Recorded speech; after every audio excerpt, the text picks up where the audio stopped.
अस्सलामुअलैकुम, मैं हूं सबा भट्टी और आप देख रहे हैं MAT20 न्यूज HD। आइए नजर डालते हैं आज की अहम खबर पर।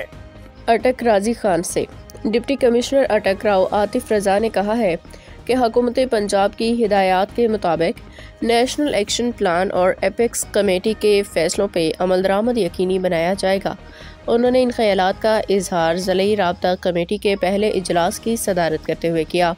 इजलास में DPO अटक डॉक्टर सरदार गयास गुल खां, एडिशनल डिप्टी कमिश्नर जनरल अटक अनिल सईद, फौजी अफसरान, कानून नाफिज करने वाले इदारों के अलावा जिला भर के सीनियर अफसरान भी मौजूद थे। इजलास में स्मगलिंग की रोकथाम, गैर कानूनी पेट्रोल पंप्स, सोशल मीडिया पे गलत बेबुनियाद खबर की तरदीद, प्राइस चेकिंग, चेक पोस्टों के क़याम, मदारस और मसाजिद की रजिस्ट्रेशन, अफगान आबादी के इनखला, नौजवानों तक मुस्बत पैगाम पहुँचाने और उन्हें कौमी धारे में शामिल करने, हर माह ज़िली राब्ता कमेटी के इजलास मुनाकिद करने, नॉन कस्टम गाड़ियों को पकड़ने, गदागरों के खिलाफ कार्रवाई समेत दीगर मौज़ूआत ज़ेर बहस लाए गए।